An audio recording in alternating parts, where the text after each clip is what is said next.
Good morning दोस्तों, स्वागत है आपका आज के मुख्य समाचारों में। जी हाँ दोस्तों, आपको यहाँ पर देखने को मिलेंगी सुबह से लेकर शाम तक की तमाम बड़ी खबरें, मुख्य समाचार, ब्रेकिंग न्यूज़ अपडेट्स के रूप में। तो दोस्तों आप सभी लोगों से रिक्वेस्ट है इस वीडियो को ज़्यादा से ज़्यादा लाइक और शेयर करें। तो चलिए दोस्तों जान लेते हैं आज की पहली बड़ी खबर। सीएम हाउस के लिए मैंने मंगवाया था फर्नीचर, सीएम केजरीवाल पर महाठग सुकेश का नया आरोप। जी हाँ दोस्तों, महाठग सुकेश चंद्रशेखर ने मंडोली जेल से ही दिल्ली एलजी को पत्र लिखा है। सुकेश चंद्रशेखर ने सीएम अरविंद केजरीवाल के सरकारी आवास में सजावट के सामान की खरीद की जांच की मांग की है। सुकेश ने दावा किया है कि सीएम केजरीवाल ने बड़ी संख्या में महंगी चीजें खरीदी। आरोप है कि सीएम हाउस के लिए केजरीवाल ने राल्फ लॉरेन, विजनेर जैसी कंपनियों के सामान लाखों रुपए में खरीदे थे। इसके अलावा केजरीवाल पर एक दक्षिण भारतीय व्यवसायी से चांदी के क्रोकरी सेट 90 लाख रुपए में खरीदने का आरोप है। सुकेश ने दावा किया है कि रिनोवेशन के लिए सीएम अरविंद केजरीवाल ने खुद सुकेश से महंगे फर्नीचर और बिस्तर खरीदे थे, जो कि फिलहाल जांच के दायरे में है। दोस्तों सुकेश ने कहा कि केजरीवाल और सत्येंद्र जैन द्वारा व्यक्तिगत रूप से फर्नीचर का चयन उन तस्वीरों के आधार पर किया गया था जो मैंने केजरीवाल और सत्येंद्र जैन को व्हाट्सएप और फेस टाइम चैट के जरिए भेजे थे। लेटर में कहा गया है कि 15 प्लेट और 20 चांदी के गिलास, कुछ मूर्तियां और कई कटोरे चांदी के चम्मच आधिकारिक आवास पर पहुंचाए गए। इसके बाद दोस्तों अगली बड़ी खबर, ब्रिटेन में चार्ल्स कैमिला की ताजपोशी 80 मिनट चली रस्में।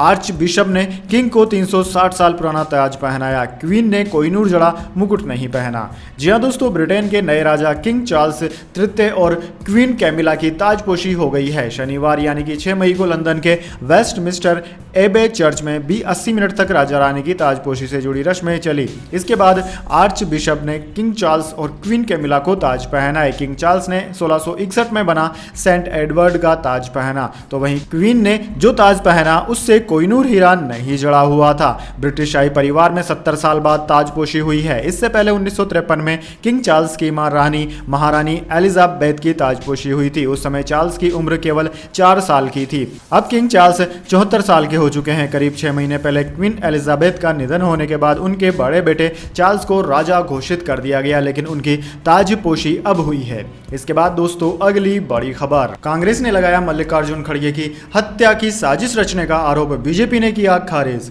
जी हां दोस्तों, कांग्रेस अध्यक्ष मल्लिकार्जुन खड़गे, उनकी पत्नी और उनके पूरे परिवार को बीजेपी उम्मीदवार द्वारा साफ करने के लिए हत्या की साजिश रची गई। कांग्रेस महासचिव और पार्टी के कर्नाटक प्रभारी रणदीप सिंह सुरजेवाला ने शनिवार को यह सनसनीखेज आरोप लगाया। सत्ता पक्ष बीजेपी ने कांग्रेस के आरोप को खारिज कर दिया है। दोस्तों कांग्रेस नेता ने अगले हफ्ते होने वाले चुनाव से कुछ दिन पहले संवाददाता सम्मेलन में एक ऑडियो रिकॉर्डिंग चलाई। इसमें कलबुर्गी जिले के चित्तपुर विधानसभा क्षेत्र से बीजेपी के उम्मीदवार मणिकांत राठौड़ को कथित तौर पर कन्नड़ में यह कहते हुए सुना गया है कि वह खड़गे उनकी पत्नी और बच्चों का सफाया कर देंगे। सुरजेवाला ने आरोप लगाया कि कांग्रेस पार्टी पर कन्नड़ियों के चौतरफा आशीर्वाद से भयभीत होकर और आगामी कर्नाटक चुनाव में हार होती देख बीजेपी नेता अब मल्लिकार्जुन खड़गे और उनके परिवार के सदस्यों की हत्या की साजिश रच रहे हैं। उन्होंने कहा कि यह सबसे गिरा हुआ राजनीतिक भाषण है और हत्या की साजिशें कर्नाटक के चुनावी भाषण में आ चुकी है। उन्होंने यह भी दावा किया कि राठौड़ प्रधानमंत्री नरेंद्र मोदी और मुख्यमंत्री बसवराज बोम्मई के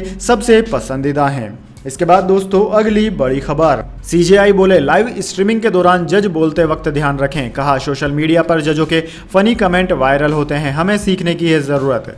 जी हाँ दोस्तों, chief justice of India CJI justice DY Chandrachud शनिवार को ओडिशा में थे। वे कटक में डिजिटल इंफ्रास्ट्रक्चर पर 2 दिवसीय नेशनल कॉन्फ्रेंस के उद्घाटन सत्र में शामिल हुए। सीजेआई ने कहा कि एक जस्टिस से आप कैसे उम्मीद कर सकते हैं कि वह 15,000 पेज का रिकॉर्ड पढ़ सकता है, इसलिए हमें पेपरलेस कोर्ट और वर्चुअल कोर्ट जैसे डिजिटल इंफ्रास्ट्रक्चर की जरूरत है। सीजेआई चंद्रचूड़ ने कोर्ट के लिए डिजिटल दुनिया के दूसरे पहलू पर भी बात की। उन्होंने कहा कि आजकल ज्यादा हाई कोर्ट यूट्यूब पर लाइव स्ट्रीमिंग कर रहे हैं। सोशल मीडिया पर पटना हाई कोर्ट के जस्टिस का एक क्लिप था जिसमें वह आईएएस ऑफिसर से पूछ रहे थे कि उन्होंने सही कपड़े क्यों नहीं पहने। गुजरात हाई कोर्ट के जस्टिस वकील से कह रहे थे कि वह मामले के लिए तैयार क्यों नहीं है। यूट्यूब में बहुत सारी फनी चीजें चल रही है जिन्हें हमें रोकने की जरूरत है, क्योंकि कोर्ट में जो होता है वह बेहद गंभीर मामला है। हम जो लाइव स्ट्रीमिंग कर रहे हैं उसका एक दूसरा पहलू भी है। एक जस्टिस के रूप में हमें सीखने की जरूरत है। कोर्ट में हम जो भी बोलते हैं उसका ध्यान रखना होगा क्योंकि वह जनता के दायरे में आता है।